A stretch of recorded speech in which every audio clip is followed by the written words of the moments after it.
Hi, I'm Ben, And I'm Lucas. and we are two aspiring filmmakers making unnecessary commentary on famous movies.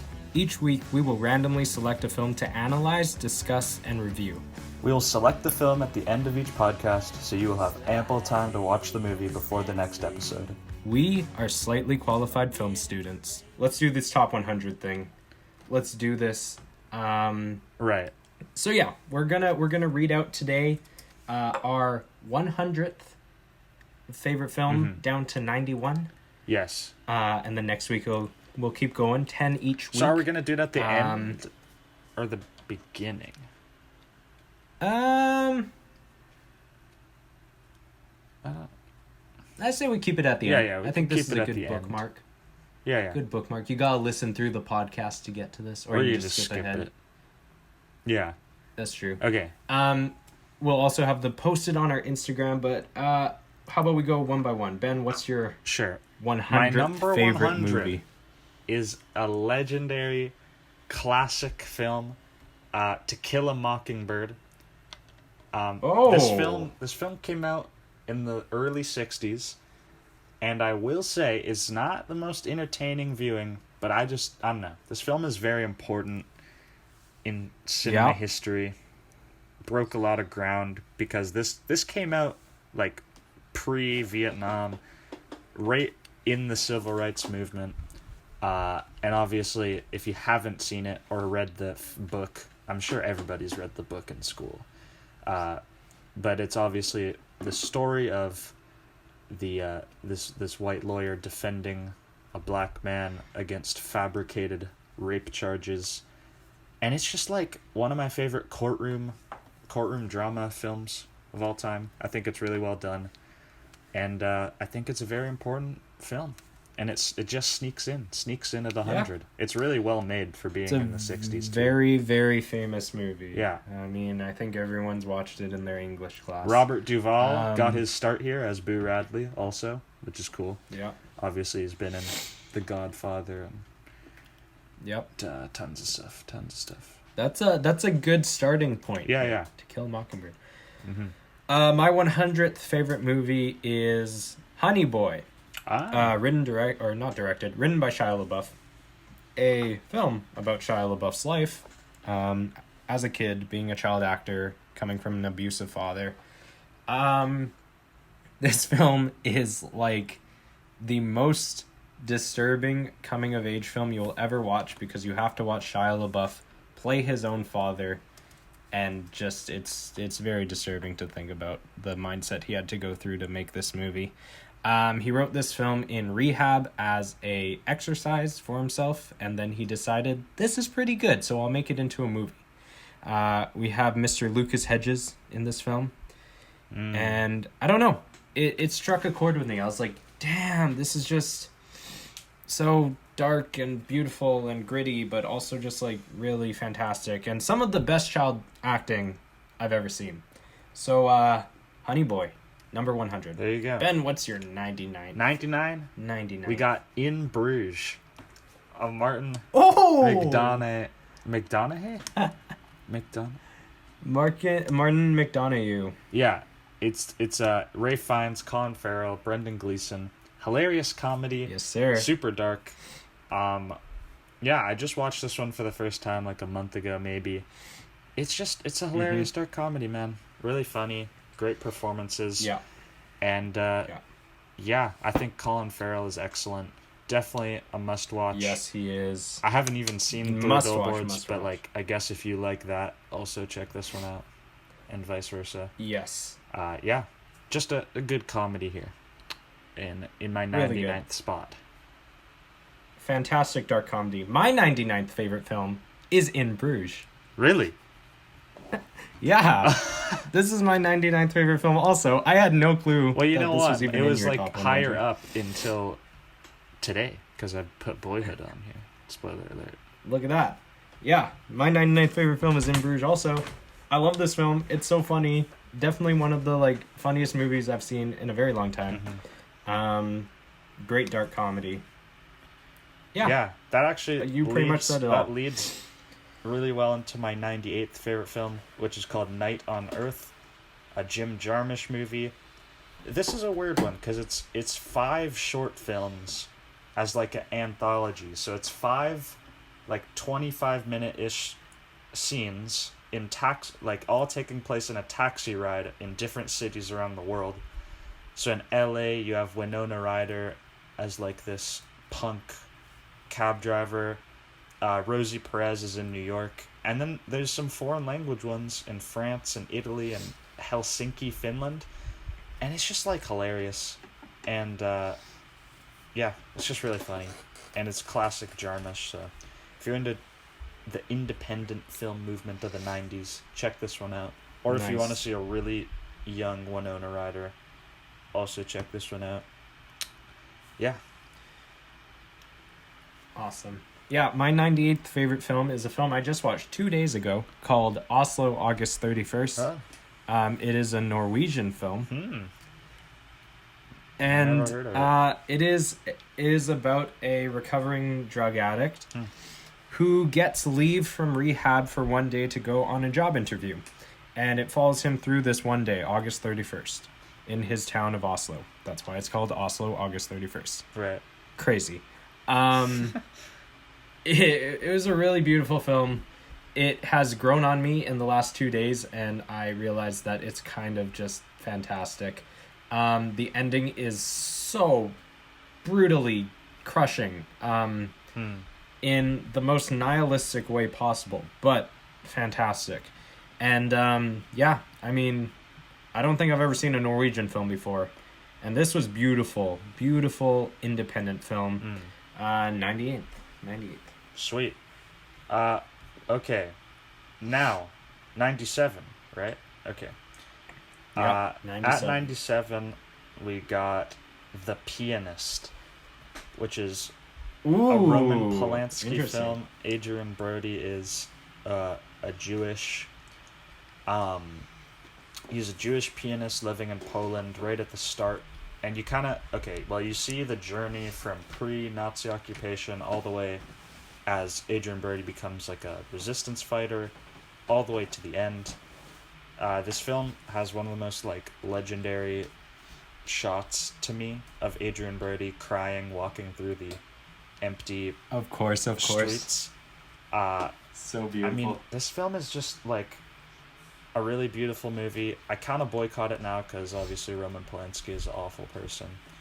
Oh yeah. But still, he made a pretty good movie, and Adrian Brody gives one of the best performances. He even won Best Director. Yeah. Even though he he couldn't come to the Oscar he's exiled ceremony. in France or wherever. Yeah. Yep. Oh yeah, fantastic movie. Okay, my 97th film is an A24 film called Ex Machina.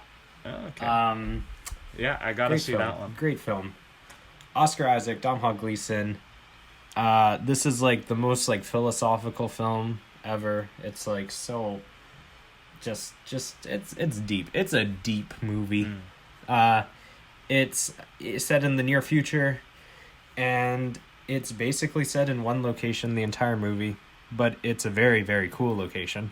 And yeah, this film, one of my favorite A24 films. Well, I think it's like 10th or something. There's a lot of A24 films on this list. Yeah. But yeah. That's the first one there. That's the first one. I don't think I have any A24 yeah. films in my 100 to 91 range. But yeah, there's plenty on this list. I have. Yeah. Okay. My 96 is the only Judd Apatow. Actually, it's not even Judd Apatow. It's Greg Mottola. Superbad. Superbad. Coming in at 96. This movie's hilarious. That's pretty much all it has going for it. I'm not gonna lie. It's just hilarious. Oh yeah. One of the most entertaining films of all time. Yeah, it's just funny. If you haven't seen this movie, you probably won't like it if you're over the age of like 25. But you know, it's a Jonah Hill comedy. Michael Cera's in it. Bill Hader, Seth Rogen, Emma Stone. Just that whole... And McLovin. Yeah, Christopher Mintz-Plasse. I just bought McLovin socks online. I have Superbad socks that have McLovin's IDs on the... Yeah, that's what I just bought those. Stance socks. Yes. Yeah. Yes. Yeah, no, it's a hilarious movie. But, it's not much more than that. So that's why it's, like, this low, even though I love it. I just... Yeah. I don't have the heart to, like, put it above some of the other films on here. Mine is Superbad's so high on my list. Oh my god. I love it, but I, like, can't bring myself to call it better. I should address that my list isn't about quality of films. Yeah, It's about how much I like love the film. Superbad, but, like, I also love all the other films. And I'm just like, That's you true. know what? That's fair. Superbad, I love you, but you're just not as good.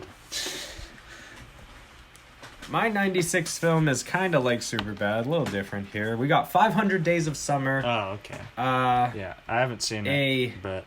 A depressing rom-com. Mm-hmm. It's not even a rom-com.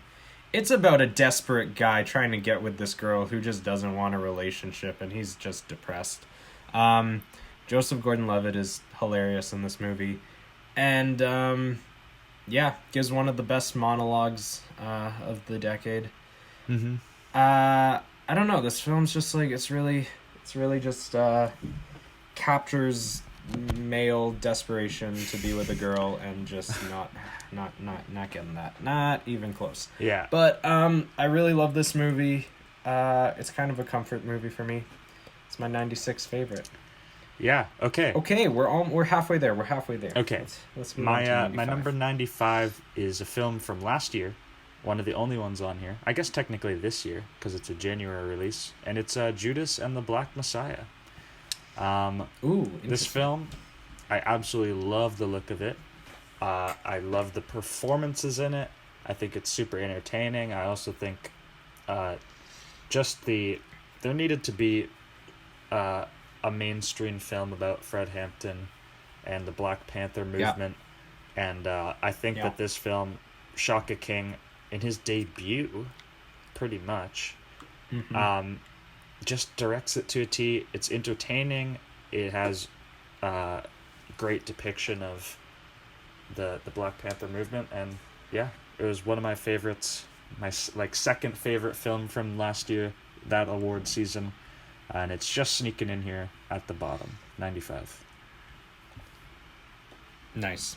My 95 is another A24 film, A24 horror film called Green Room. Oh. This is my favorite A24 horror film, even though they have quite a few.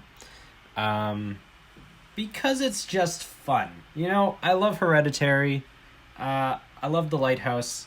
I love Midsommar. Well, I like Midsommar. But, Green Room, it's just fun. There's no deep meaning to it. It's not about that pretentious stuff. It's just about some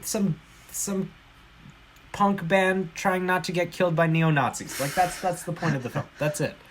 And it's just really fun, really gruesome, and, like, just a start to finish very entertaining watch. Nice. For anyone who likes a good horror movie or just, like, wants to see some gory blood, and you got, like, an hour and a half of just needing to be entertained, watch this movie, because it will fulfill that 90 minutes very thoroughly. Nice. Honestly, I think it's one of the most entertaining A24 films. Sick. Out there. Awesome. Yeah. Cool. I haven't seen that one yet. 94, I have Star Wars, but okay. I don't know. Wars. Like, which Star Wars? Yeah, that's the problem. Is to me, my favorite Star Wars is Empire Strikes Back. But when I made my original list, I just put Star Wars on it because I thought for some reason it was the series. But like Star Wars on Letterboxd is A New Hope. Oh. So interesting. Like, do you want to change it to Empire Strikes Back? I'm just saying. I think that 94. I'm just putting the Star Wars series in general. Like, because the original trilogy. Yeah, the original trilogy.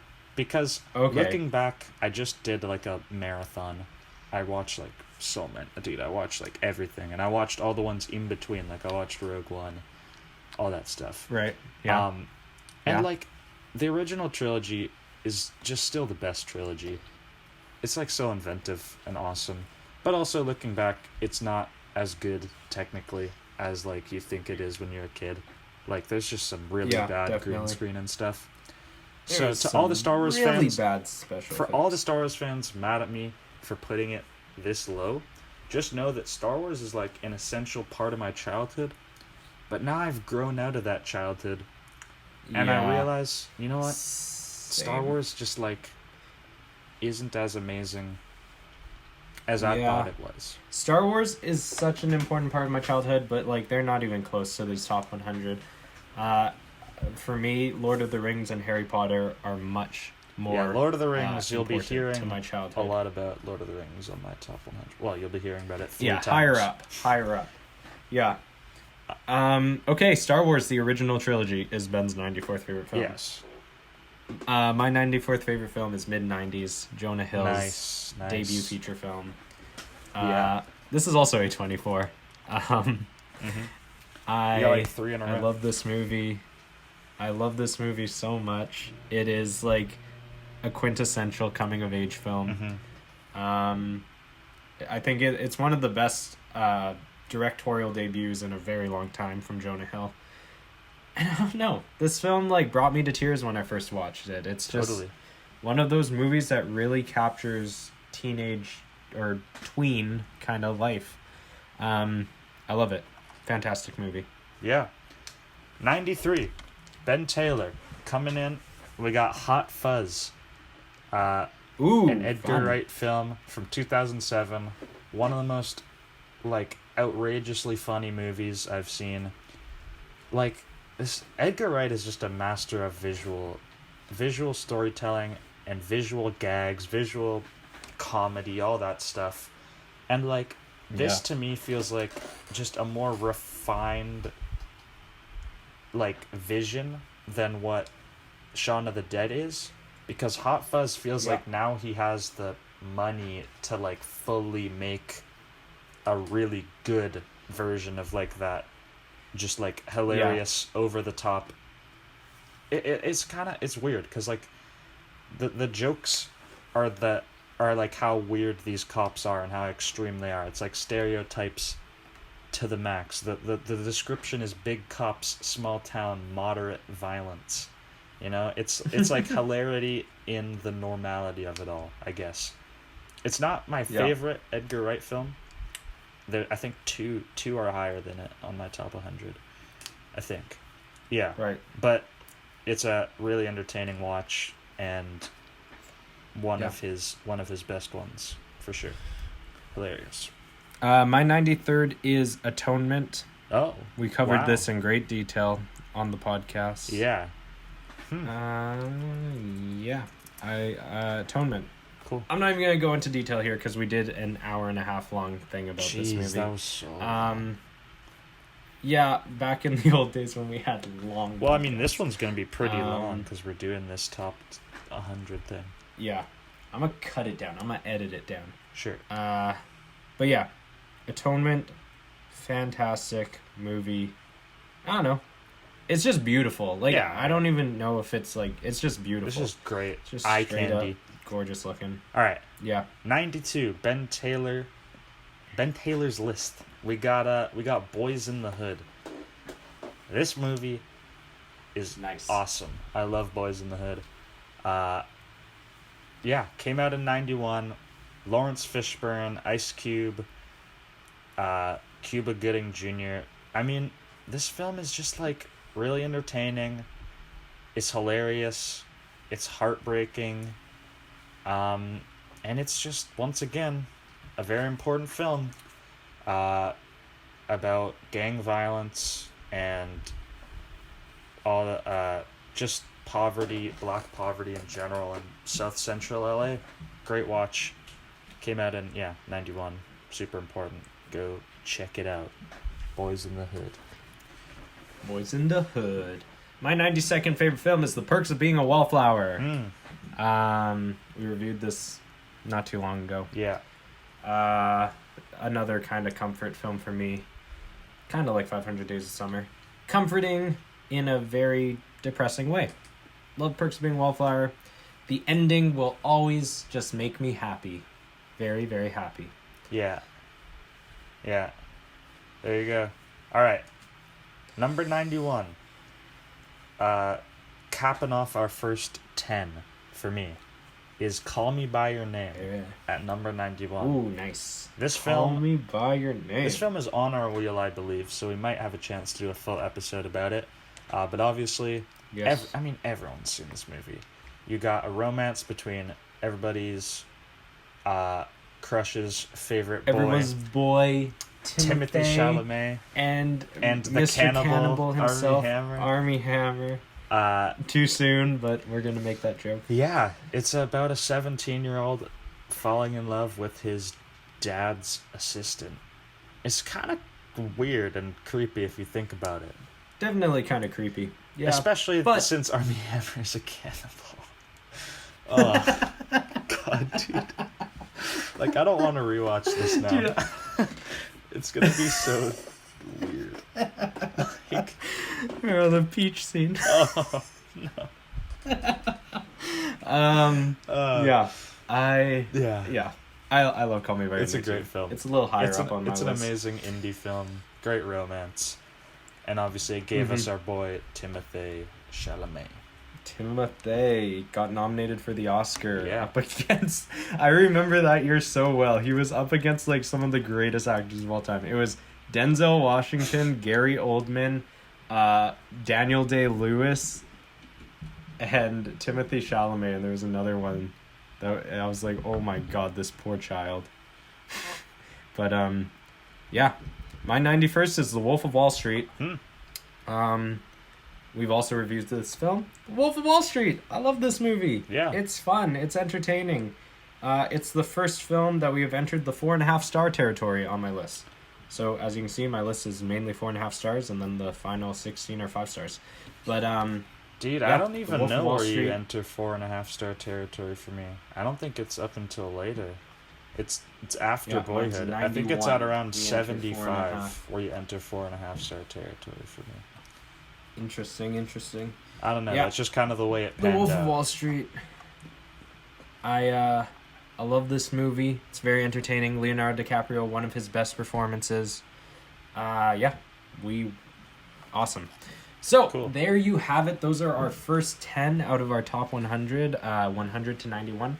Mm-hmm. Ben and I are obviously going to watch many movies in the next 10 weeks, and probably this list is going to change. But the list we are going to continue telling you about is the list as it is right now. Yes. Right now. And we will take note if things change. We'll let you know if we watch movies that get into the top 100. But the list we will be sharing on Instagram and on this podcast is the list as it is right now. Correct. You can check our Instagram, and there will be a post about both of our lists. But that pretty much wraps up this podcast. Yeah, all right. We will see you guys next week with the review of the Grand Budapest Hotel and also our 90th to 81st favorite films.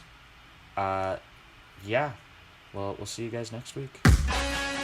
Thank you for listening to Slightly Qualified Film Students. Make sure to tune in next week for a new film discussion and review. Our theme song is Slightly Sexy by Thompson Springs. Make sure to subscribe and leave us a like. Send us feedback and comments as well as your thoughts on the film. Follow us on Instagram and Twitter at S_Q_F_S. If you would like to send us a question or a comment for next week's episode, you can email us at sqfilmstudents@gmail.com. Thanks for listening, and we'll see you all next week. Bye.